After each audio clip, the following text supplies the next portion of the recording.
Are you for real? Simon said as everyone stood up from their seats. Some of them walked to the gate and looked at the car.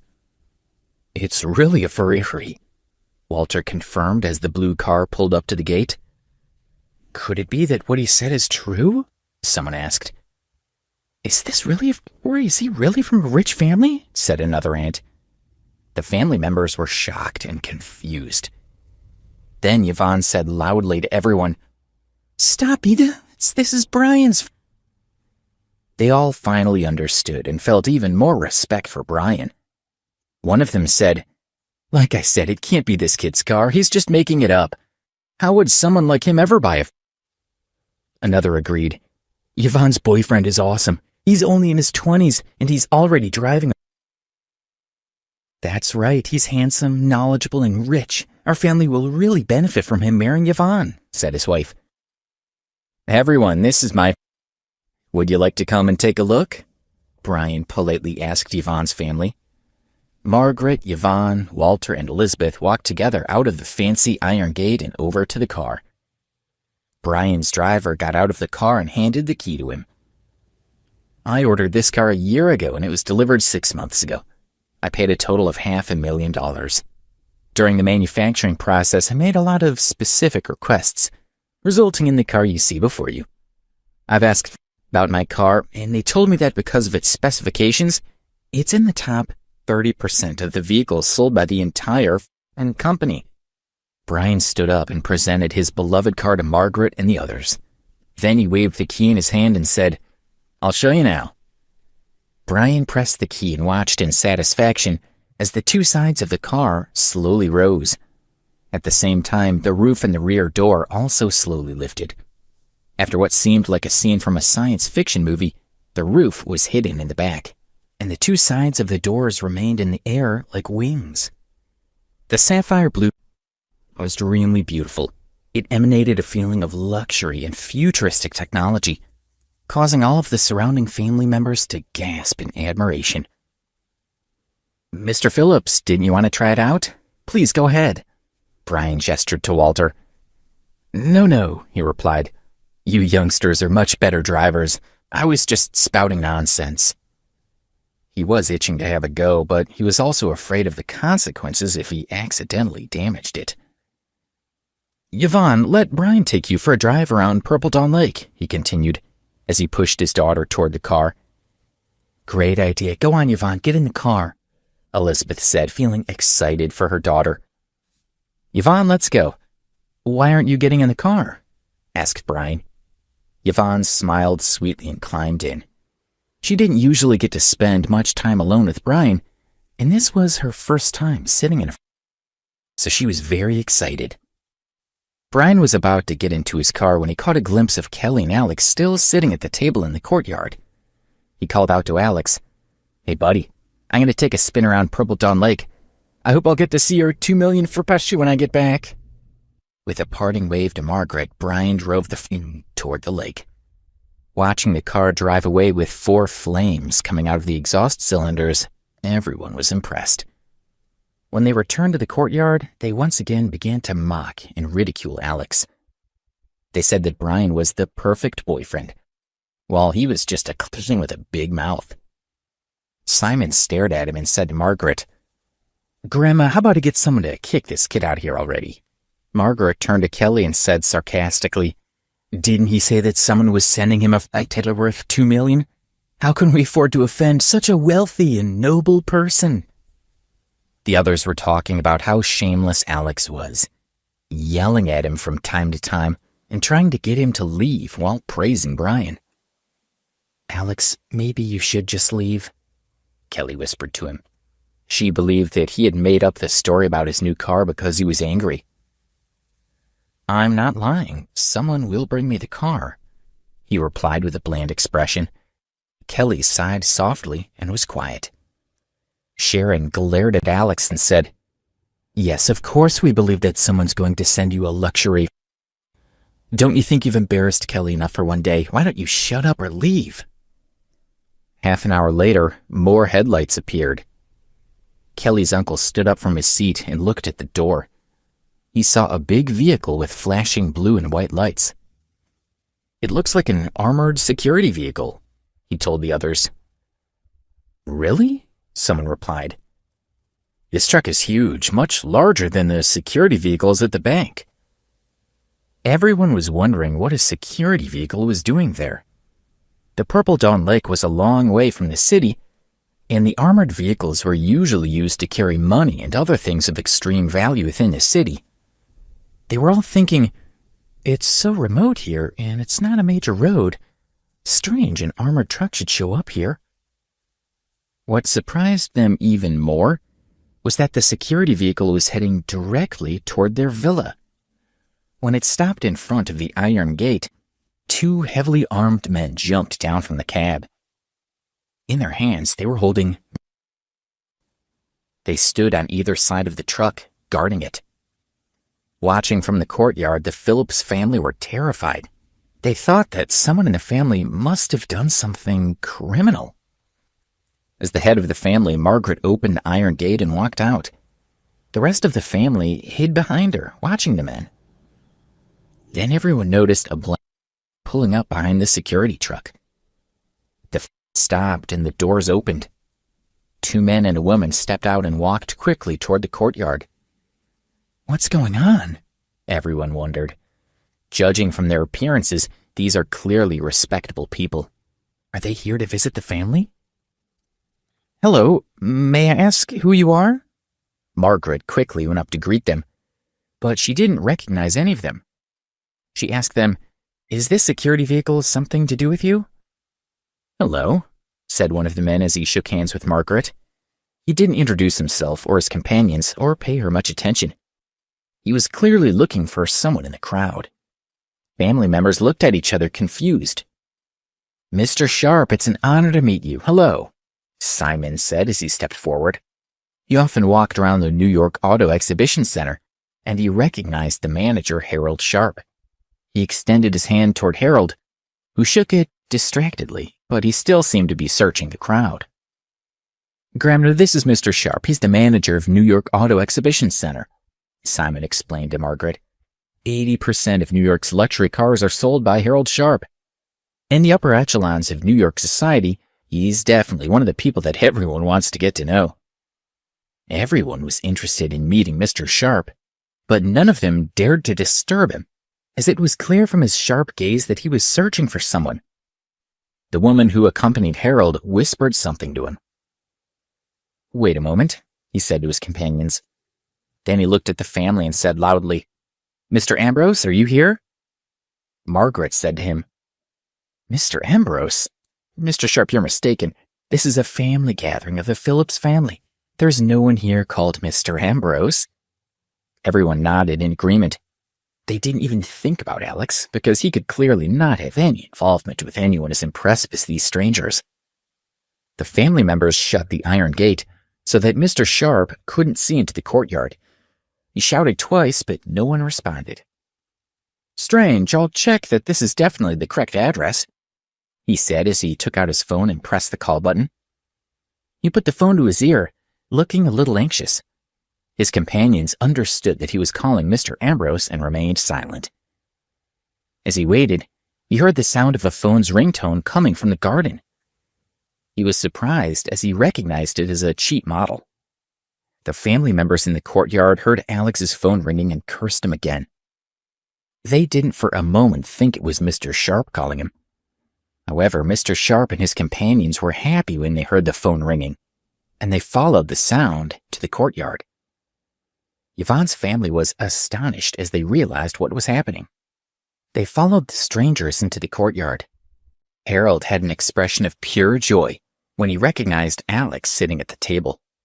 When he had met him at the New York Auto Exhibition Center, and Alex had transferred over $1 million to the car shop's account, he had made a conscious effort to etch Alex's appearance into his mind so that he would recognize him in the future. "Mr. Ambrose," he said as he quickly walked over to Alex. His companions followed. Surprised, Kelly helped Alex stand up, and they both turned around. When the family members looked at Alex again, understanding slowly started to dawn on them. They realized that he wasn't the lowlife that they thought he was. Hello, Mr. Ambrose. Mr. Sharp smiled ingratiatingly as he held Alex's hand with both of his own. He introduced him to one of his companions. This is Mr. Catullo, the president of the Ferrari. He's come to America specifically to meet you. Hello, Alex said as he looked at the man. Catullo took the initiative to reach out, and they shook hands. He said something in Italian with a smile on his face. Alex assumed that he was thanking him for his trust and expressing his desire to have the opportunity to serve him again. Watching the scene, almost everyone in the Phillips family was shocked. They were dumbstruck as what they were seeing went completely against their knowledge of Alex. They were all thinking, is Alex really the Mr. Ambrose that this gentleman is looking for? Did this guy really buy a... And has Fervision's CEO really come to America personally to deliver a car for him? Are we crazy, or is that the world has gone crazy? Kelly was also extremely shocked. She looked at Alex with her eyes wide open and her mind went blank. She suddenly felt that she didn't know him at all. The true Alex was a mystery to her. You're too kind. Alex smiled humbly and nodded toward Mr. Catullo. Then he looked at Harold and asked, Have you brought my car? It's here. It's right outside. Mr. Ambrose, please. Harold replied as gestured toward the gate. The family all stepped back to make way for Alex to walk past them toward the gate. Mr. Ambrose, your car is right here. After finding out that Mr. Catullo is planning to deliver it to you personally, product managers in New York also wanted to ensure that it would reach you safely. Mr. Catullo hired an armored truck to transport your car to ensure that it didn't get damaged. Thank you. Alex smiled at Mr. Catullo. Mr. Ambrose, I'll get the car down for you now, Harold said, and he signaled to two heavily armed men who were standing beside the armored transport vehicle. The two men, still carrying their machine, went to the back of the truck and used their keys to open the lock. They opened the door and lowered a ramp, allowing Harold to slowly drive out the car that was stored inside. It was a white. Just its appearance and shape alone were more stunning than Brian's. Harold stepped out of the car saying, Mr. Ambrose, this is the car you ordered. It's also the most valuable car ever sold by... Let me introduce this car to you. He pressed the car's key fob and all the lights lit up. Some were blue and some were gold. The car door and trunk started moving at the same time. It didn't look like a car, but a futuristic transformer. Harold told Alex, Your car was designed by the top 10 designers and engineers in our company. It's different from any other car we've ever manufactured in the past. It really is unique. According to your specifications, all the parts and components of this car are of the highest quality in the industry. For the tires, for example, we communicated with the executives of Michelin and had them use only the very best cutting-edge technology. He continued, Of course, this car of yours is not just a simple car. It can drive up to a depth of 6 feet underwater without emitting a drop of water, whilst maintaining the same functionality as it has on land. There's also every possibility that you could fly across the Hudson River in it. For most cars, this would be extremely challenging. But because of the unique body design of this car, it should be possible. It has the highest level safety features available across the world, on par with those of the president's cars, he said proudly. This car incorporates the most advanced technologies in the world. For instance, the air circulation, surround sound technology, ergonomic seats, bulletproof glass. Harold continued to introduce the car to Alex. Even though he had come into contact with so many luxury cars, he still couldn't help but be obsessed with this car. Listening to Harold's introduction, the Phillips family were captivated. Their gazes never left the luxurious that was parked in front of them. They felt honored just to have this amazing car parked by their villa. Harold continued, Mr. Ambrose, this car has the most advanced artificial intelligence technology. Please enter your fingerprints on the car keys, and you will officially become its exclusive owner. He respectfully handed the car keys to Alex, and under his guidance, Alex recorded his fingerprints. The family cheered. They had quickly forgotten how badly they had previously treated Alex when they thought he was a nobody. Now, in their eyes, he was the owner of the luxurious car and such an important person that even the president of the empire treated him with respect. Now, they looked up to him. Kelly was also congratulating Alex. There was no shock in her eyes, only pride. She hadn't made a mistake, and now she knew that she had chosen a man who could give her a life of luxury. He possessed so much wealth, yet he was so calm and humble. "Mr. Sharp, can this car record other people's fingerprints?" Alex asked. "No, this is your exclusive car and we can only record your fingerprints," Harold said apologetically. "I assume that you want to allow others to drive your car? That's no problem. It has also been built into the design. Although others can't record their fingerprints, they can use the voice recognition. The technology is slightly less advanced than the fingerprint security, but as long as they have the car keys, they will be able to drive this car." "Good," Alex nodded in satisfaction. He held Kelly's hand and said to Harold, "Please help me record her voice now." Kelly was a little dazed. Alex was giving her the right to drive his $2 million sports car.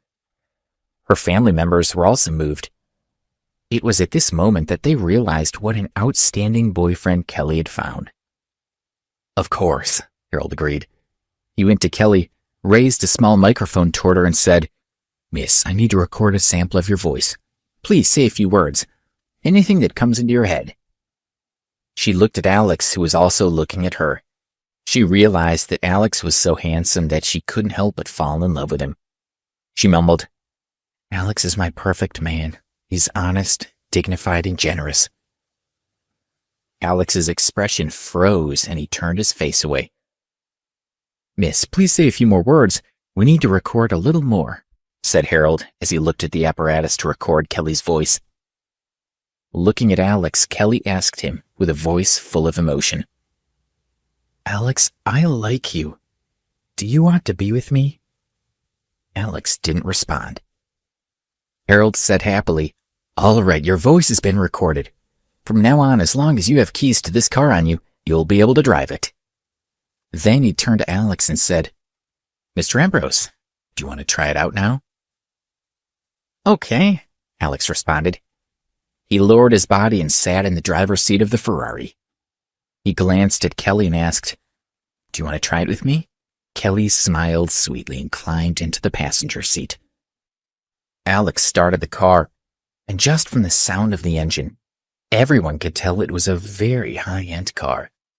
As Alex slowly drove the car away, the 4 exhaust cylinders at the back threw out 4 flames. This was much more impressive than Brian's car earlier, and everyone exclaimed in admiration. By the time the flames had disappeared, the was already 100 yards away. The family had now accepted the fact that Alex was wealthy. They felt ashamed when they remembered how they had mocked him, and if they could turn back the clock to when they first met him, they would have treated him with far more respect. Although Margaret looked calm, inside she was full of anxiety. She couldn't stop thinking that perhaps she should admit her mistakes to her granddaughter and apologize to Alex. Alex drove the car to Purple Dawn Lake. He turned to Kelly and asked, "How are you feeling?" He opened the roof of the car, letting in a gentle breeze. It all felt so perfect. "Wonderful," replied Kelly as her hair danced in the wind. "I had no idea that you were so rich. Now, can you tell me who you really are?" "I imagine that you already know that there aren't too many people in America with the surname Ambrose who can afford to buy a Alex replied. "You're from the world-famous Ambrose family?" Kelly asked with a slightly trembling voice. Indeed, just as Alex said, she knew that there was only one person in America named Ambrose who could afford to spend $2 million on a car. She asked, Do I still have a chance with you?" Kelly started to feel anxious. She knew that there was no way that the Phillips family could match the Ambrose family. Alex thought carefully. He said, "You must be prepared for my family to object to me being with you, just as your family previously objected to you being with me. In fact, the strength of my family's objection will be even greater." He was being dishonest. The fact was that Alex would marry whoever he wanted, and they would become part of the Ambrose family. The truth was that he already had Debbie in his heart. He didn't want to be with anyone else. Alex coming from the Ambrose family changed everything. Within important families, marriage was all about status, and Kelly knew that his family would never accept him marrying someone like her from a small New York family. After driving around Purple Dawn Lake for a while, Alex turned the car around, and they headed back toward the villa. When they were still 200 yards away, they saw Brian slowly approaching the gate of the villa in his own Ferrari. A sinister smile appeared on Alex's face. As Brian drove slowly toward the villa, he saw that the whole of the Phillips family appeared to be standing at the entrance waiting for him. He smiled to himself smugly as he opened the car door. He was about to climb out of the car when a dazzling beam of light blinded him, followed by a loud bang, causing the car to shake violently. When Brian opened his eyes, he saw that the car door had been crushed. He was livid that his $500,000 Ferrari had been damaged. He jumped out of the car to find out who had hit him, only to discover that the car that hit him was not only another Ferrari, but a much more expensive one than his own. The other reversed slowly into Brian's car, and only then did Brian realize that the person driving the other car was Alex. "Does he have a gay?" Brian asked himself in complete shock. Suddenly, Brian heard a roaring sound. Alex had turned his car around and let the 4 exhaust cylinders spray fire at Brian's car. First at the car's rear, then at the car's side, and then at the front of the car. No matter how loudly Brian and Yvonne shouted and pleaded, Alex refused to stop. By the time Alex had finished with Brian's car, it was unrecognizable. Black and crushed, it looked like a pile of scrap metal. As Alex and Kelly climbed out of their car, Brian rushed over. He was boiling with rage and looking like he wanted to kill Alex. Harold quickly ordered the 2 security guards to intervene. They rushed over, pointing their machine at Brian and shouting, "Don't move!" Brian was so scared that he immediately backed off, covering his head with his hands, afraid of being shot. Alex turned to Harold and said, "Mr. Sharp, please talk to the manager at the First Republic Bank. Ask him to compensate Brian for his car." "Of course," he replied. He looked at Brian and said, "Sir, please calm down. I'm the manager of the New York Auto Exhibition Center, and this is Mr. Catullo, the president of... We will ensure that you are compensated for your loss." Brian's mind was in complete disarray. He thought to himself, "Mr. Sharp of the New York Auto Exhibition Center? Mr. Catullo, the president of... Why are they here? And why are they taking orders from Alex?" The Phillips family all gathered round Alex. They were trying to ingratiate themselves to him, but he completely ignored them. He said loudly to Kelly, "I know that your family doesn't want me here." A wave of denials emanated from various members of the Phillips family, but again, Alex ignored them. He continued, "For this reason, I think it's better if I just leave." "Have a good life." Alex drove his expensive along the road, leaving all the other cars far behind him. He returned to the Washington Heights and parked in front of the villa before going inside and falling asleep. The next day, Alex got up early and made himself some breakfast. When he walked out of the villa, he was surprised to see Karen Young standing at his door. He hadn't seen her for a long time, but she was still as beautiful as he remembered. She hesitantly paced back and forth in front of the door, muttering to herself. When she saw Alex, she was shocked and immediately stopped moving. "What are you doing here?" Alex asked indifferently. He had no intention of inviting her in. He hated Karen. The last time he had seen her, she had hated him. And if Zara and the others hadn't found him, he would have been in a lot of trouble. Karen stuttered, unable to speak. She had known that Alex would be angry after what had happened, so she hadn't dared look for him. She had hoped that his anger might have subsided by now, so she had to start to plan how to get his attention again. Recently, Robert Miller had mentioned that it was Alex who had bought the most expensive villa in the Washington Heights. The villa had been sold for $40 million. If Alex could afford to buy it, then how much money did he have? Karen had arrived at the villa early in the morning, and she had found a cool parked outside it. She had been so excited that she almost fainted. She had been practicing what to say to Alex when he had stepped out the door. The moment she had seen him, she had forgotten what she'd planned to say. "Well, if you have nothing to say, then please don't loiter in front of my house," Alex said, turning to walk away. "Alex, I wanted to apologize to you," she said, walking over to him. "I'm sorry. I was in the wrong, and I shouldn't have come to you." Karen was a smart woman. Alex already knew that she had him, so there was no point in denying it.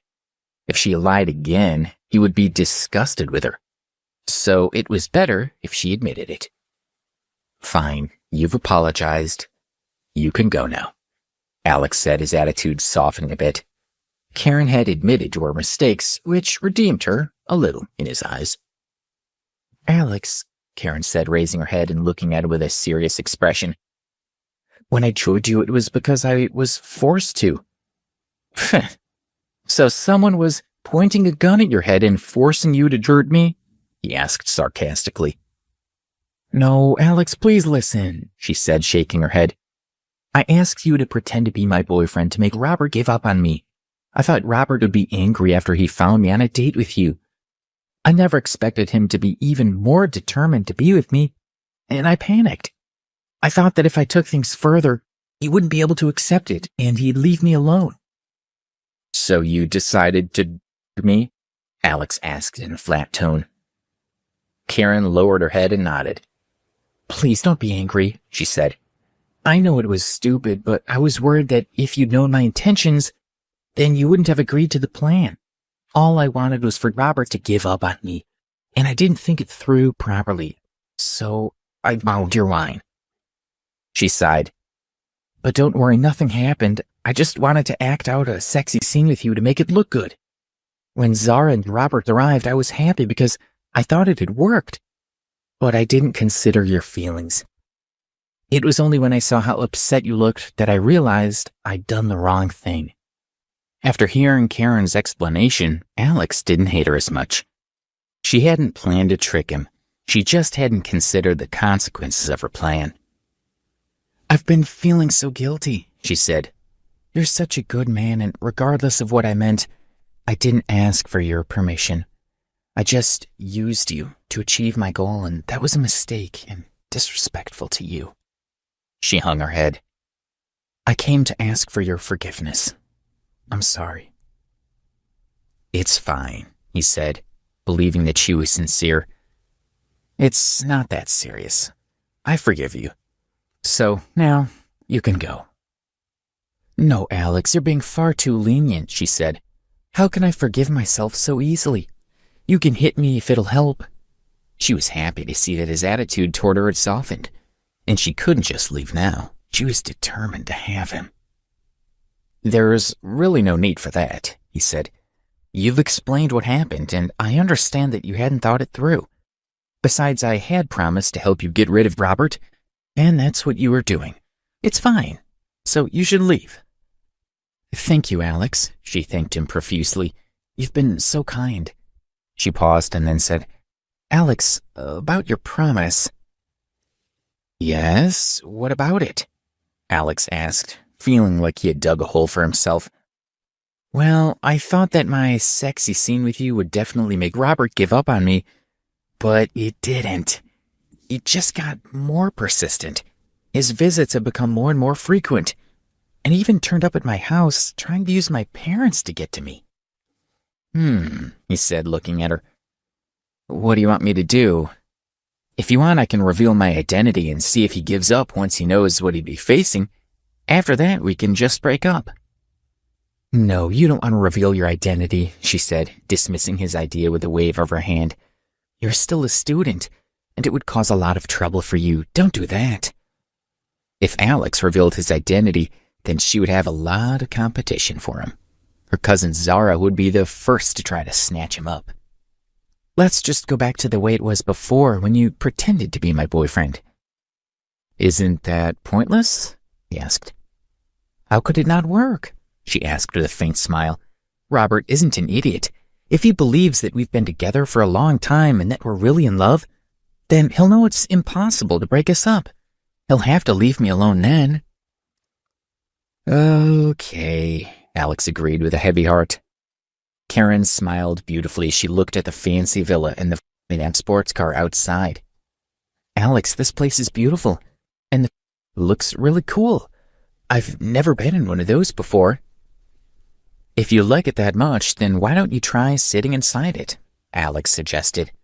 Since Karen had expressed an interest, he felt it would be mean to not let her see inside.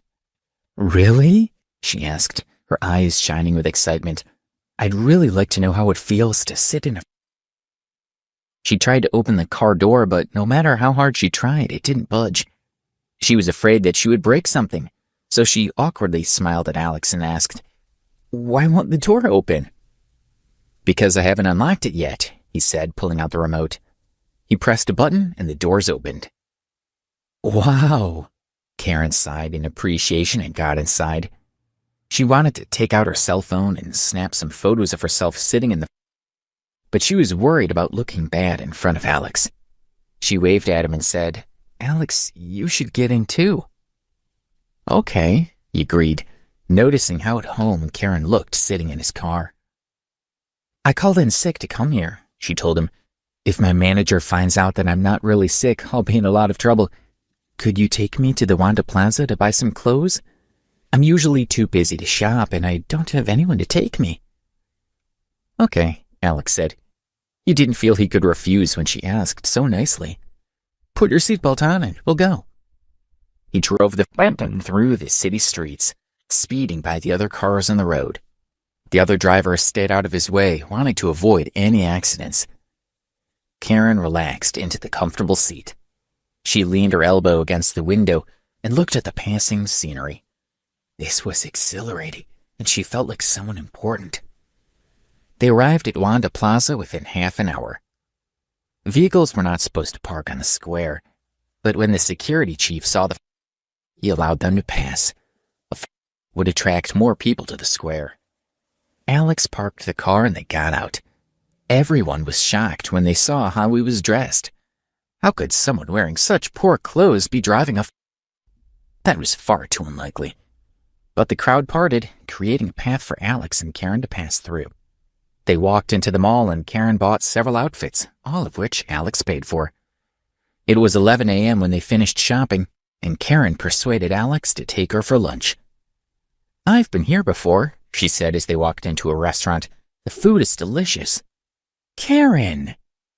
Just as they walked inside, a woman's voice called out. Karen's heart sank as she looked over and saw her mother staring at her with an angry expression.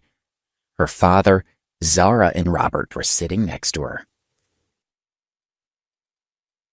"Get over here," Karen's mother Allison shouted as she slapped her hand down on the table. Karen was so startled that she jumped. "Alex," Karen said, glancing timidly at him, "those are my parents. You can leave if you want to." He simply smiled and calmly walked over with her to the table. Alex knew that if he left, Karen would be in even more trouble. And since he had already promised to help her get rid of Robert, this seemed like a good opportunity to achieve that. Her parents glared at them as they approached. "Why aren't you at work?" Allison demanded anxiously, pulling Karen to stand beside her. "What are you doing here?" "I called in sick," Karen whispered.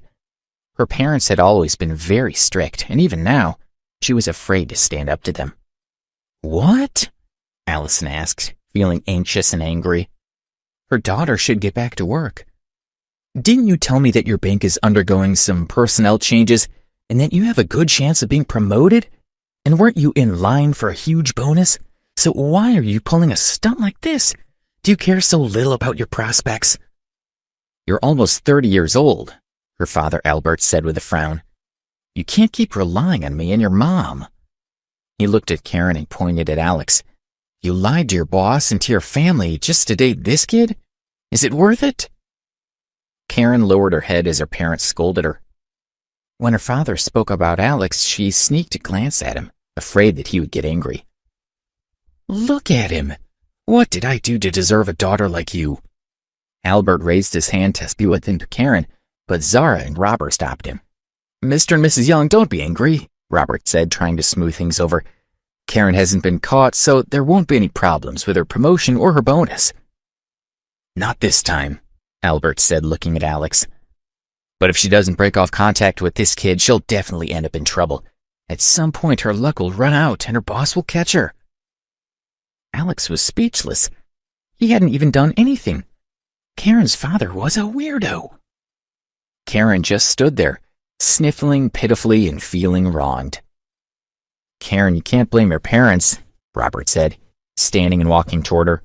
They're just looking out for you. He put his hand on her shoulder to comfort her. Get lost, Karen yelled, violently pushing him away and glaring at him. Why are you eating with my parents? I already told you there's nothing between us, and I was very clear that there is no way we will ever be together. How dare you, Allison said. Why shouldn't Robert eat with us? If it's so impossible for you to be with Robert, then who do you plan on dating? Albert knew how important Robert was. His family was very powerful, and Karen was lucky to have caught his eye. Robert was the best choice for her, and yet his daughter had rejected him. She knew that her parents had urged her to be with Robert because of his wealth, but they didn't know that Robert was nothing compared to the young man they were insulting. She had made the right choice, so she wasn't going to back down. No matter how much her parents hated Alex right now, she was going to marry him. Then, when his identity was made known, they would know how stupid they had been and would understand why she was doing this. I can make my own decisions, she said stubbornly. She glared at Robert and said, I don't like you, so get lost. Stay away from me and my family. Karen's behavior stunned everyone present. Robert knew that Karen didn't like him, so he had intentionally chosen to use her parents to get closer to her. In the beginning, it had worked quite well, but now it seemed that her parents were unable to control her. Karen, don't be like this, he said. You're too emotional right now, so try to calm down. I didn't even know you'd be here. I just came to have lunch with your parents. It's not about you. Yes, Karen, Zara chimed in. I came with Robert, so I know he's not stalking you. I don't care if you're stalking me or not, Karen said firmly to Robert. I want you to get out of my sight and never bother me again. Robert, Albert, and Allison were stunned. Why was Karen behaving like this? What had this boy done to her to make her act this way? Karen, are you really going to leave me for this? Robert asked. He knew that this was all because of Alex, and Robert was a rich man. So how could he accept losing out to a poor kid? He pointed at Alex and asked Karen, how can he compare to me? I could buy you a house downtown. I could drape you in diamonds. Can he do these things? My family is old and powerful. What about his? In every single way, I am superior. So how can he possibly compete with me? Don't be impulsive, he continued. Marriage is not a simple matter. He can't even give you the life you deserve, and he can't protect you. Don't be silly. Listen to me. If you come back to me, I'll treat you well. He reached out to touch her shoulder. Get lost, Karen said. It's none of your business who I choose to marry. She knew Robert wasn't listening to her, so she gave up. Come on, Alex, let's go. She took his hand and turned to leave. Stop, Allison ordered. She was furious with her daughter. Don't you dare speak to us like that. The older you are, the worse your behavior becomes. Don't even think of leaving. Allison and Zara pulled Karen back. Young man, you must have some good tricks up your sleeves, Allison said, glaring at Alex. You've certainly fooled my daughter. Her eyes narrowed as she realized that Alex was the key to solving this problem. Alex grunted speechlessly. What had he done to have Karen's mother treat him like this? Hey, do you really expect to marry my daughter? Allison demanded. In your dreams. She had disliked Alex from the moment she had first laid eyes on him.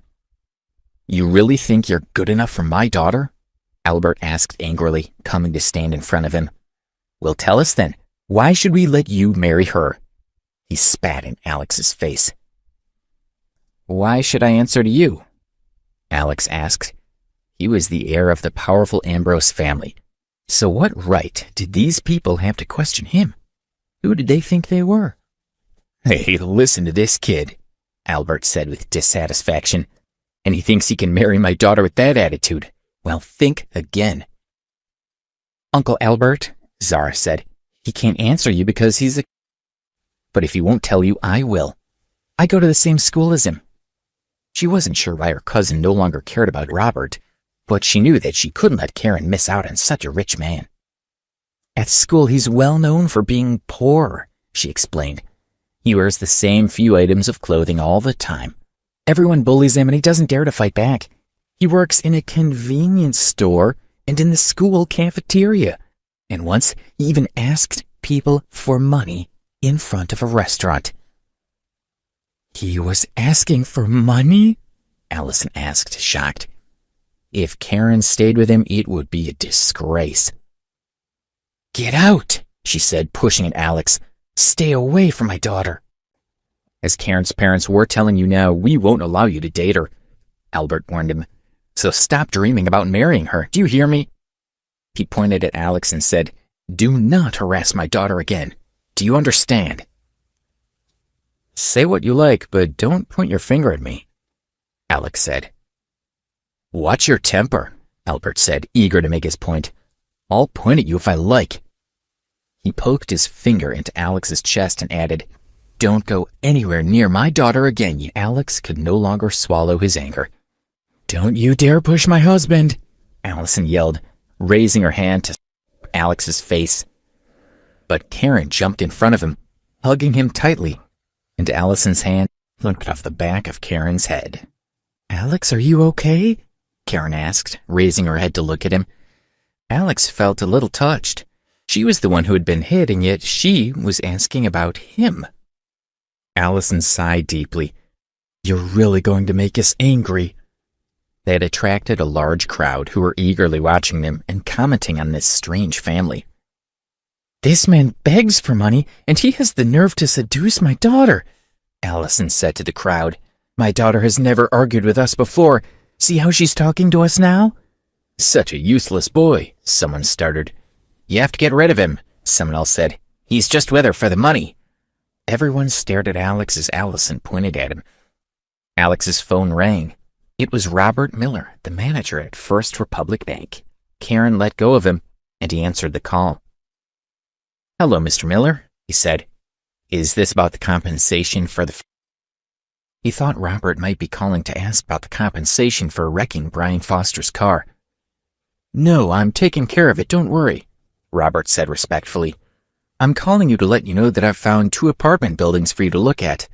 The location is desirable and the properties are in good condition. I've collected all the information for you. Apartment buildings? Alex asked, stunned. What do you mean? I don't understand. Why was Robert helping him find apartment buildings? You don't know? Robert asked, surprised. Let me explain. When Sam Woodsworth asked me to help you with the final payment for their... He told me to look for apartment buildings in New York City. He said that you wanted to invest in New York real estate. Oh, I see. Alex understood. Sam had been helping him to manage his business, and he had suggested that Alex find some projects and learn from experience. After all, he would be taking over a large part of his family's business in the future. He glanced at Karen's family, who was glaring at him, and he knew they were listening intently. Okay, well, in that case, can I trouble you to bring the documents to the restaurant at the Palace Hotel in Wanda Plaza? Alex asked politely and then ended the call. That was Mr. Miller? Karen asked, a little worried. Mr. Miller thought she was sick. If he came to the hotel, he would see her there and know that she had lied. Alex nodded. Then I have to go, she said. Don't let him see me. She prepared to leave. Where do you think you're going? Allison asked, pulling her back. I don't know what's going on here, but this matter must be resolved today. Mom, Mr. Miller is coming, Karen said anxiously. You have to let me go. Karen, with the way you've been behaving lately, do you really think I'll believe you? Allison asked, looking at her. Then she glanced at Alex. He knows your manager? Who would believe that he can afford an apartment building? Maybe I'm very good at acting, Alex suggested. This family left him speechless. Karen, stop causing trouble, Zara said, moving to stand in front of her. They had agreed to use Alex to provoke Robert. But now Karen seemed to have changed the plan. If Karen continued like this, then she would lose Robert for good. Behave yourself, Zara said. I'm sure that if you apologize to Robert, then he'll forgive you. She tried her best to smooth things over. Don't get involved, Zara, Karen said, extremely unhappy with her cousin for constantly ruining her plans. I love Alex, not Robert. Zara had no idea what was wrong with her cousin. It was all Alex's fault. Alex, Zara said angrily, stalking over to him. How did you do it? Have you hypnotized my cousin? Do you think you're good enough for Karen? Don't you care about her future? Promise me right now that you will end your relationship with her. She had never had a problem ordering Alex around. Usually Alex would let Zara win, but this time he couldn't do it. With Karen's parents treating him so badly, he had no intention of giving in to them. More importantly, he had promised to help Karen get rid of Robert. And if he gave in now, all their efforts would be for nothing. Karen didn't like Robert, and Alex wasn't going to abandon her to him. He turned a deaf ear to Zara's words. Stupid Oz, are you deaf? Zara shouted at him. She frowned and raised her hand to slap his face. She had slapped him in the past, and he hadn't fought back. But this time, Alex grabbed her hand. Don't even think about it, Alex said with dissatisfaction. Let go, you... Zara hadn't expected him to grab her. She took her hand furiously, but she couldn't dislodge him. She was so angry that she raised her other hand to slap him, but he caught it too. Let go, she yelled, both embarrassed and angry. She glared at him with a cold expression. I'll let you go as soon as you promise not to hit me again, he said seriously. Who the hell do you think you are? Zara asked, refusing to give in. Help, she screamed. This guy's molesting me. I need... While Alex was distracted, she bit his hand. Alex yelped and let go. A circle of teeth marks had appeared on his palm where she had bitten him, and the wound was bleeding profusely. Zara proudly stood in front of him looking at his hand. Did you enjoy my bite? She taunted him. It would be better if you'd bitten him to death, Allison said in a mocking tone. Karen rushed to Alex's side and examined his wound with a pained expression. That's Mr. Miller, Zara said, her smile fading away as she saw Robert walk into the restaurant. What? Where? Oh no, it really is him, Allison exclaimed in shock. The whole family began to panic, as they all understood how much trouble Karen would be in if she were caught lying about being sick. Karen, why are you just standing there? Allison said. Hurry up and hide. Your manager is here. There's no need for her to hide, Alex said lightly. But Karen wasn't listening to her mother anyway. No need to hide, Allison scolded him angrily. My daughter could lose out on her promotion. Not that you care, she scowled. Karen, do you see what kind of person he is? Don't just stand there. Hide. It's too late, Zara said with her eyes wide. Mr. Miller is coming this way. Mr. Ambrose, Robert said as he walked over, surprised to see Karen there. Miss Young, didn't you call in sick this morning? Having been caught, Karen didn't know how to defend herself. She simply lowered her head and stood silently beside Alex. Mr. Miller, I'm Karen's mother, Allison said. Karen was recovering at home until I dragged her out to do some shopping. It wasn't her idea, and she's still not well. Yes, Karen was really sick last night, Albert added. She had a cold, and then she vomited, and she had a fever. We're actually just back from the hospital with her, Zara said. Everyone made excuses for Karen. Oh, Robert said, raising an eyebrow. What a supportive family. So Karen is sick, and your whole family took her to the hospital, and then you all decided to go shopping. So which hospital did you take her to? They all looked at each other, not sure what to say. Then they all opened their mouths and spoke at the same time. New York General Hospital, the Western Hospital, the Northern Infirmary, Eastside General. They all looked at each other in annoyance. Why couldn't they get their stories straight? Amazing, Robert said with a mocking smile. She just has a cold, and yet she needed to visit 4 separate hospitals? Well, Mr. Miller, you see, Allison said, trying to recover from their mistake. No need to explain. I already know what's going on here, Robert said, refusing to listen to her excuses. Allison's heart sank, and everyone else looked worried. Karen had thrown away her chance for a promotion. Mr. Miller? Alex said. Yes? Robert asked, his attitude immediately improving. I needed some company, and I asked Miss Young to come for a stroll around the city, Alex said politely. I apologize. I hadn't realized this would violate your rules. Oh? Robert was shocked.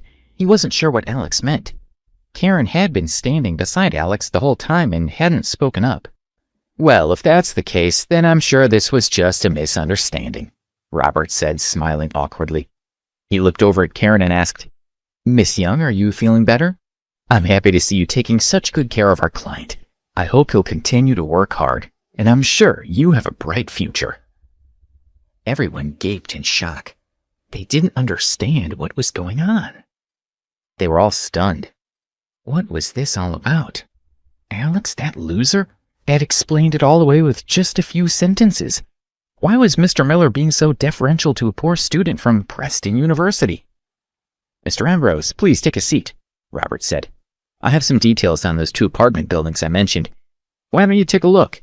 According to my estimates, they should cost around $125 million. Karen's family stared in shock. If Alex had said he wanted to buy an apartment building worth $125 million, they would have thought it was a joke. But it had been Mr. Miller who said it. As the manager at First Republic Bank, Mr. Miller wasn't joking around with Alex, and that meant that they were serious about the $125 million. Allison gasped when she thought about it. Could Alex have that much money? I don't know much about this sort of thing, Alex said, as he carefully flipped through a few pages of the information Mr. Miller has provided. He couldn't understand many of the words on the pages, so he stopped trying. Since these 2 apartment buildings are in New York, then why don't we go and take a look? Absolutely, that's a good idea, Robert said, gesturing toward the door. Alex stood up and glanced at Karen.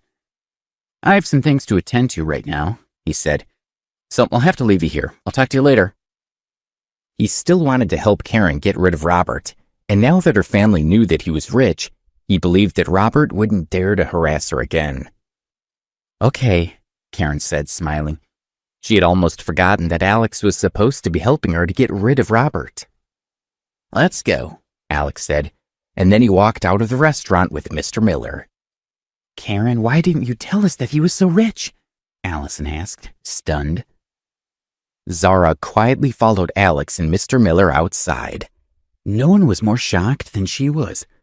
How could Alex, he had picked on, suddenly have so much money? It couldn't be real. Alex was now irresistible to her. Seeing Zara leave, Albert and Robert followed. Alex left the shopping mall chatting with Robert. When they reached his car, they found it surrounded. Some people were taking pictures with their phones, while others were video chatting. A few were doing live broadcasts. Mom, look, someone said, and it's the top model. There's a f***ing parked in Wanda Square, someone else said. I don't know much about cars, but I know this is awesome. I can't wait to see the owner of the car. He must be so cool. I don't think I'll be able to stop myself from kissing him. Alex frowned as he walked toward the car. Everyone wanted to look at and nobody was willing to let Alex pass. He had to fight to get to his car. Please move aside, he said loudly. I'm leaving. Then go, who's stopping you? A woman said, annoyed at him. Why are you yelling? Don't you have any manners? If you don't move away, how can I drive the car out of here? Alex asked, causing everyone to burst out laughing. What? You're trying to say that this yours? The woman looked at him mockingly. Then she turned her phone toward Alex. Baby, look, this guy actually said that his. Isn't that funny? If he drives this, then I fly a spaceship. This guy's insane. How could this car possibly belong to him? Someone called. Look at what he's wearing, another man said. He'd be lucky to have a bicycle, and he's claiming to have It's hilarious. He's crazy. Everyone was pointing at Alex and sneering at him. He shook his head helplessly. These people were like insects to him. How dare they speak to him like that? Whirlwind, activate. Alex shouted at the day before, he had named the car Whirlwind and set up voice commands. Yeah, he's definitely crazy, someone yelled. What are you shouting? A woman asked. What are you trying to achieve? While everyone was talking, the slowly backed away. A girl had been leaning against the car as she did a live broadcast, and she now found herself falling backwards. Rotate on the spot, Alex shouted. This time the engine started to roar as it began to spin rapidly. Everyone was scared, afraid that the car would hit them, so they ran away. Alex was left standing there, knowing that he had full control. If the car didn't respond as it should, then the company would be in a lot of trouble. Stop, he said, and the car stopped. He pressed the control and the door opened. To everyone's amazement, Alex got into the driver's seat, waited for Mr. Miller to get in, and then drove off. Zara stood at Alex, recalling every detail of her interactions with him. She closed her eyes, and tears of regret slipped down her cheeks. How had she not realized that he was so rich? Robert stood there with his mouth hanging open as he watched it disappear into the distance. Allison and Albert held hands, so excited that their bodies were trembling. Speeding through the streets, Alex and Robert soon arrived at the apartment building called Lawrence Heights. Many people rented apartments there, and it was a good source of income for someone who wanted to invest in property. While they were looking around, Robert explained the situation. This is a great location, and it's only a short distance from shopping malls, banks, and subway stations. That's true, Alex agreed. He had noticed that the area was busy. If he bought apartments in such a good neighborhood in New York, then he was certain to make a lot of money. If this place is so good, then why does the original owner want to sell? It appears that the owner made some bad investments and lost a lot of money, Robert explained. So now he urgently needs money and decided to sell these 2 apartments. Of course, the news is quite recent, and as far as I know, no one has made him an offer yet. So if you decide to buy this place, I'm confident that I can get him to lower the price a little. Alex looked around. He was quite satisfied with the 2 apartments. He looked at Robert and casually said, I'd like to buy them. You've already decided? Robert asked in shock. Alex had only glanced at the property before making his decision. They were talking about a huge amount of money. Seasoned businessmen would have spent time weighing up the pros and cons. But Alex, who was only 20 years old, had agreed just like that. Robert had never known anyone so decisive. Is there a problem? Alex asked in confusion. Money wasn't an issue for him. No, not at all, Robert said with excitement. Mr. Ambrose, I'll arrange to buy these 2 apartment buildings for you as soon as possible. I'll handle everything for you. Okay, Alex said. If you need anything, contact me or Mr. Woodsworth. He walked around the building a couple of times before they got into the car and drove away. After dropping off Robert at the First Republic Bank, Alex went to Azalea Guest House and asked Sam about the search for Debbie. Like every other time he asked, there was no new information about the couple that had taken Debbie away. Alex was depressed, but there was nothing he could do. Imagining Debbie's current situation filled him with worry and pain. His cell phone rang. It was Cathy. Alex sighed. He no longer cared about her. She sometimes called to berate him or say how happy she was after leaving him, but it didn't matter. It had nothing to do with him. Cathy called another 5 times, but he just let his phone ring out and refused to answer. Finally, he got annoyed and blocked her number. She wouldn't be calling him again. When he looked up, he thought he saw Debbie appear in front of him. But when he mumbled her name and reached out his hand to touch her, she disappeared again, leaving him at a loss. He curled into a little ball, hugging himself tightly. Despite the warm weather, he felt chilled. Finally, he fell asleep. A few hours later, he was woken by his phone ringing. Seeing it was Joe, he answered. Joe had promised to take Suzan to the night market, but he had to do some work for his course, so he wanted Alex to take her instead.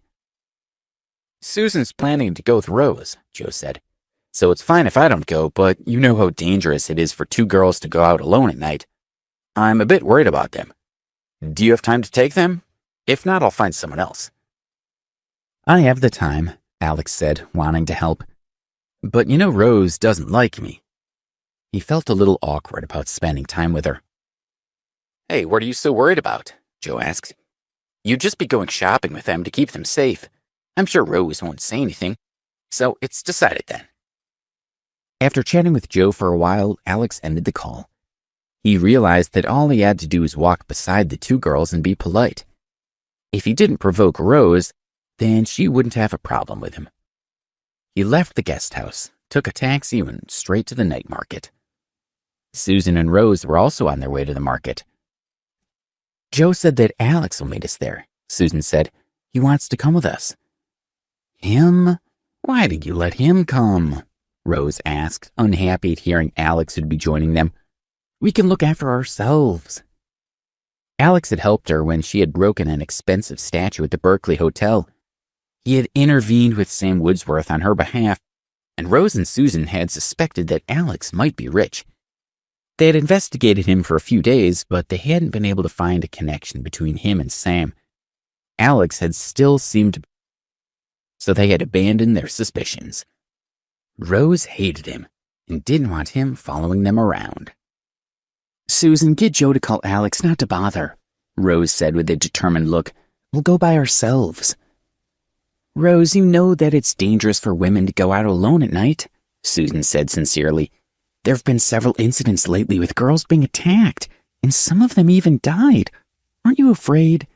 Joe asked Alex to come and protect us. What's there to be afraid of? Rose asked. The night market is full of people, so it's not like we'd really be alone.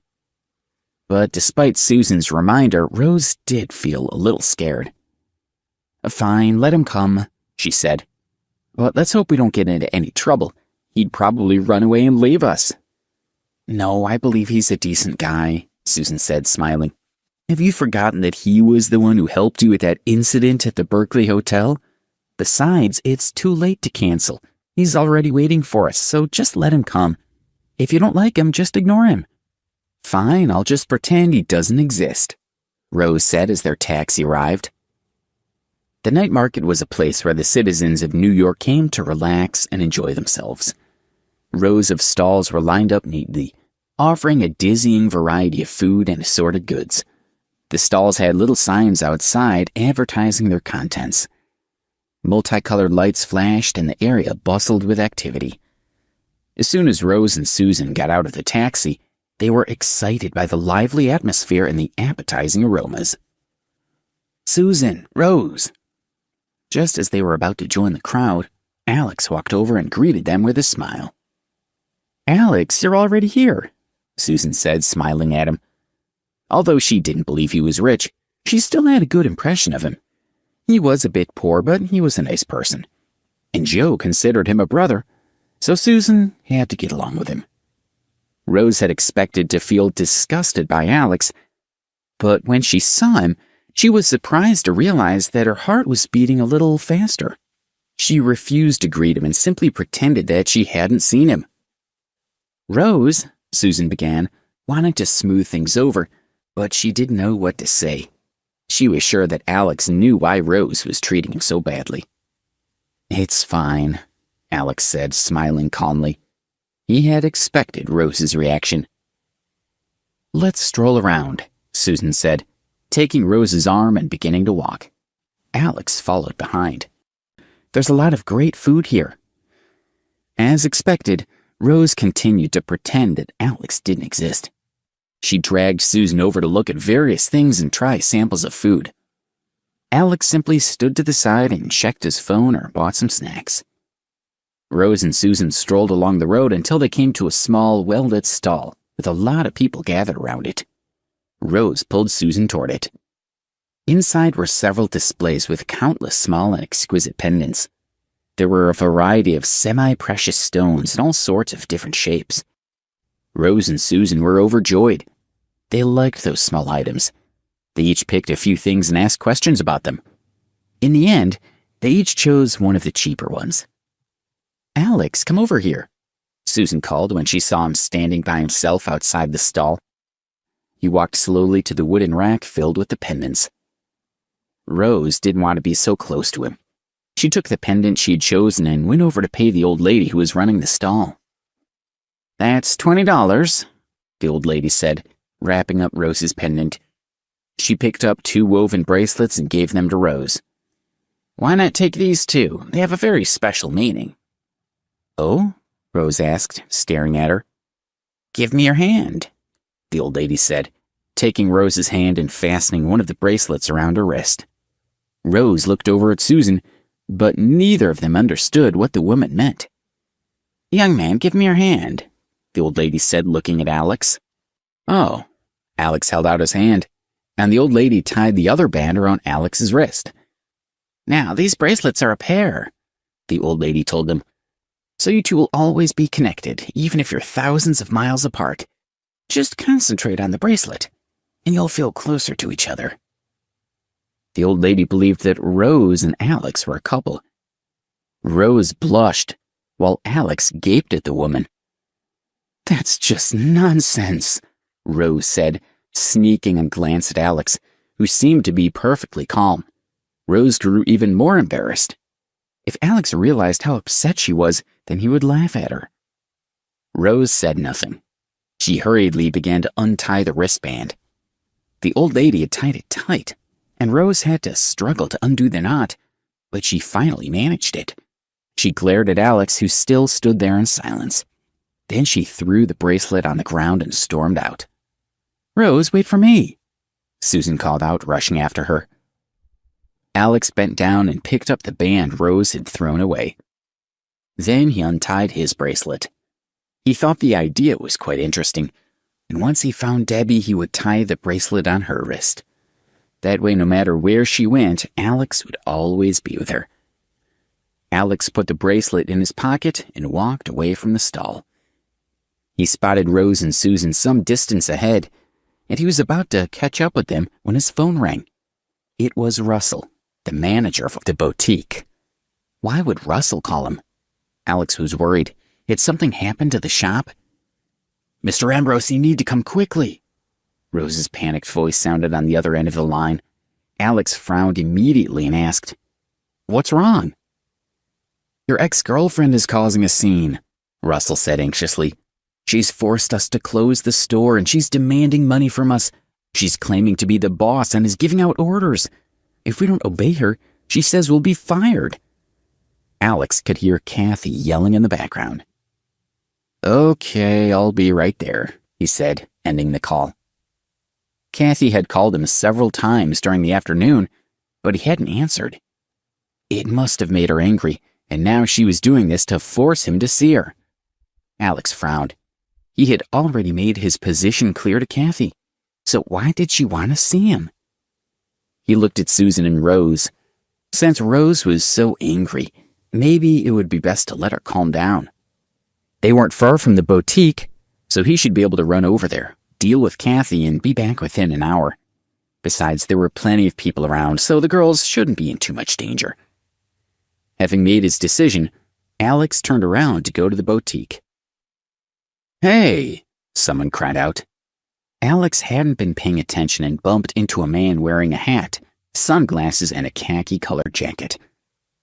"I'm sorry," he quickly apologized, realizing that the man was blind when he saw the white stick lying on the ground. "It's fine," the blind man said, lowering his head and acting humble.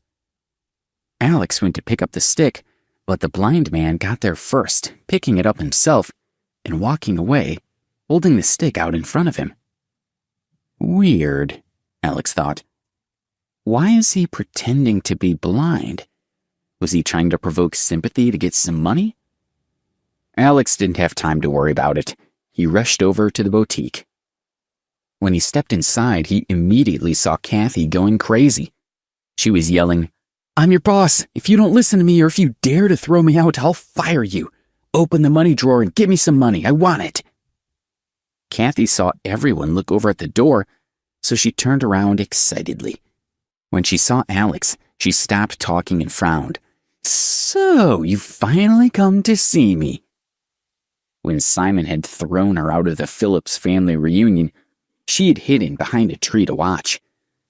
She had been determined to marry into the wealthy Phillips family, but they had rejected her because of her previous relationship with Alex. Simon had mercilessly chased her out of the party and ruined her dreams of being rich, and it was all Alex's fault.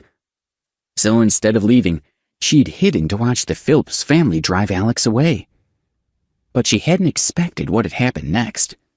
Not only was Alex not driven away, but Mr. Sharp, the manager of the New York Exhibition Center, had personally delivered a to him. And it had been the most expensive ever made. Cathy had watched, covering her mouth and trying not to make a sound. When Alex had purposefully crashed the car into Brian Foster, Cathy had realized that he was no longer. No matter where his money had come from, it was an indisputable fact that Alex was extremely rich and that the Phillips family was nothing compared to him. Cathy had finally walked home from Purple Dawn Lake, her mind replaying the memory of Alex driving off. She knew that Alex cared about her more than any other girlfriend. If she tried hard, then she could win Alex back. Nothing she had done to him mattered. He had always obeyed her, so if she apologized, she was certain he would forgive her. "I called you 5 times. Why didn't you answer?" Cathy walked in front of Alex as she asked her question in a daze. "What do you want to say?" Alex looked at her. She was acting like a lunatic. He didn't want anything to do with her anymore. "Alex, I was wrong. It was my fault before. After I split from you, I found out that I couldn't leave you. You're the only one who treats me so well without asking for anything in return. Let's start over again, okay?" she pleaded, looking into his eyes. She wasn't lying to him. After the treatment she had received from Billy and Simon Phillips, she now truly understood how good Alex had been to her. It also helped her that she now knew that he was from a wealthy family. Impossible. He didn't feel anything for her anymore, and he didn't know if she had other motives. He looked at Russell and said, "Give her $15,000. "No, I don't want your money. Believe me, I'm serious. I'll treat you well. I'm willing to be with you for the rest of your life," she said excitedly. She missed Alex, who had doted on her and treated her like she was a treasure. "Cathy, don't be silly. Take the money and leave. Don't interfere with my store's business any longer." He pressed the money into her hand. "That's not what I want." She threw the stack of bills onto the ground, grabbed his hand and held it to her cheek. "Alex, did you forget that I'm your Cathy? Don't you remember our time together? You dated me for almost a year and I didn't even let you touch my face. Now that I've let you touch me, can you forgive me? Let's start over. We'll be very happy together." She held his hand so tightly that he couldn't pull it out of her grip. "Let go! How long are you going to keep causing trouble?" He pulled his hand with all his might, causing her to stagger forward. "Why? We used to be such a great couple. You even said that you would protect me forever. Even if I made a huge mistake and hurt you, you said you wouldn't blame me and would always treat me well." She desperately wanted to save their past relationship. "All right, since you want to know why, I'll tell you right now. It's because you were my first love. I didn't know what love was before we fell in love, so when we were together, I just gave it my all. I ended up in a world with only you, and I didn't ask myself if this was real love or not. After we split up, I met Debbie. When Debbie and I were together, it was so different when I was with her. She would think about me and care for me. When she wasn't there, my heart felt empty. Being with her felt like happiness. It didn't feel like a burden. So I started to ask myself if what you and I had together was really love. I think it was just me being a poor loser and wanting to feel some accomplishment. Now that I think about it, it's quite funny, but I don't think we should have any regrets. We all make mistakes when we're young." Alex reflected openly. Cathy was stunned. His words were a death sentence to her hope of rekindling their relationship. Alex would never take her back. "So if I hadn't broken up with you back then, when you met Debbie and Kelly Phillips, would you have left me?" she asked quietly. This was what she most wanted to know. He felt pity while he looked at her. He knew that if she had not broken up with him, he would have remained with her, even if he had met Debbie, Kelly, or any other woman who's better than Cathy. Even if he had realized that being with her had been a mistake. But if he were to tell Cathy this now, her heart would probably be in a worse state. "I think so," Alex said lightly while looking at her. He chose to answer her in a way that wouldn't hurt her feelings so much. Her eyes welled up in tears. The tears started to slide down her cheek, but she didn't make a sound. She was trying her best not to fall apart in front of him. Alex wanted to walk toward her and comfort her, but it would be too easy for that to lead to something else, so he kept the pain in his heart. Cathy moved sluggishly. She didn't look at him. She turned and slowly walked away. Watching her disappear around the corner, he let out a light sigh. He thought that from that day forward, this woman, whom he had shared so many experiences with, must have finally ended her feelings for him. "You guys carry on with your business. The $15,000 will be split between your bonuses for this month." Alex picked up the money off the ground, handed it to Russell, and left. Half an hour had passed by the time Alex returned to the night market. He stood at the intersection and looked at the bustling crowd. He wondered if Rose and Suzan had already left, so he took out his phone to call Suzan and ask. Rose and Suzan were still strolling through the night market. Rose was still unhappy with Alex's previous behavior. "He really pissed me off. Suzan, you saw it too. He was so calm and didn't feel ashamed at all. He seems to think he's worthy of me. Have you ever seen such a shameless person?" Rose asked. Rose had been saying those words over and over again all evening. Suzan was tired of hearing them. "Rose, stop thinking about it so much. Alex has a quiet personality. It's not like you don't know that. Plus, he already has a girlfriend, and their relationship looks pretty good. Don't make wild guesses," Suzan said. Alex had not told anyone about Debbie's disappearance because no one would be able to help her anyway. He has a girlfriend, but he's still so shameless. He's so disgusting. No matter what Alex did, he was still a scumbag in Rose's mind. "Also, didn't you say Joe asked him to come here and watch over us? Where's he now? When you go back, tell Joe that this guy has no sense of responsibility, so we should stop hanging out with him." "Maybe he can't find us because we moved ahead in such a hurry," Suzan said. But she also felt that when Rose had been angry, he had run away instead of comforting her with a few nice words. Wasn't that what he did to make Rose hate him right now? Ouch! As the two girls were walking, they didn't bother to pay attention to where they were going. Rose bumped into a man who was lying on the ground. "You almost knocked me over," Rose shouted anxiously. She was only a small woman, so it didn't take much to knock her over. "Rose, don't you see that he's... Oh my, let's quickly help him up." Only after hearing Suzan start to explain did Rose realize that the man that she had bumped into was blind. She stopped feeling angry and followed Suzan to help the blind man stand up while handing him his walking cane. I'm sorry. Rose and Suzan hurriedly apologized to the blind man. It's fine, the blind man said while fumbling with his cane. Have you got a sore throat? Rose asked with a puzzled expression, as his voice was hoarse. She thought the man looked familiar, but his face was obscured by his wide-brimmed hat and sunglasses. I'll be going now. The blind man grasped his cane and was about to walk forward, but with so many people in the night market, he was sure to crash into someone else. Wait a moment. Rose pulled the blind man aside and looked at Suzan. How about we help him walk out of the market? Look at the crowd. It's definitely not going to be easy for him to get through all these people. I think so too. Suzan looked at the man. How did a blind man get in here? Wouldn't this be hard for you and cause trouble for the people around you? She thought. We'll go with you. Rose and Suzan each held one of his arms as they walked him out of the night market. He thanked them in a soft voice.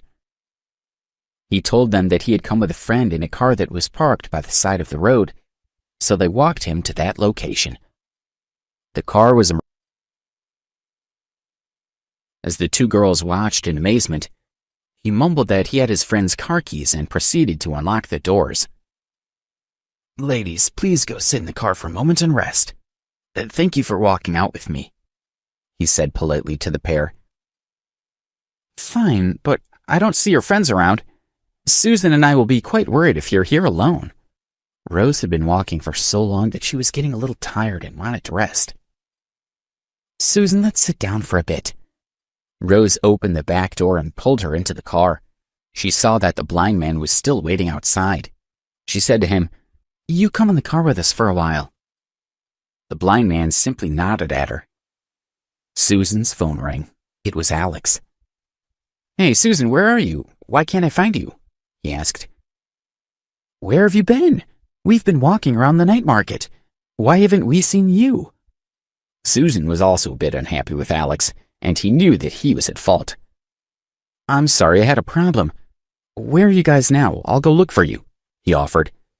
Rose snatched Suzan's phone away from her.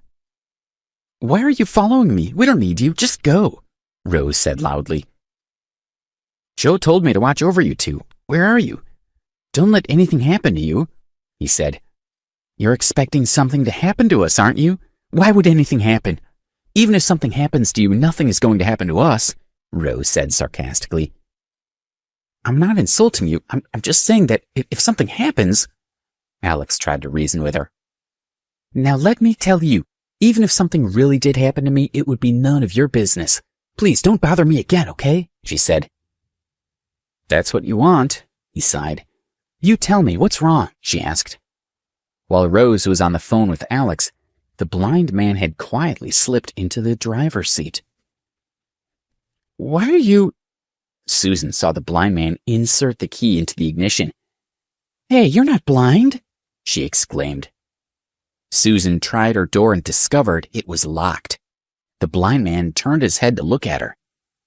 You only realized it now? He said with an evil smile as he took off his hat and sunglasses. Luciel Brennan! Rose screamed loudly. The person sitting in the driver's seat turned out to be Luciel, who had previously harmed her family. What's happening? Alex's excited voice came over the phone. Ha! Luciel snatched the phone from Rose's hand and cut the call. He turned to look at the girls and gave them a sinister smile. Please subscribe to the Pocket FM YouTube channel and press the bell icon for instant notification. Check out our channel for more such exciting shows.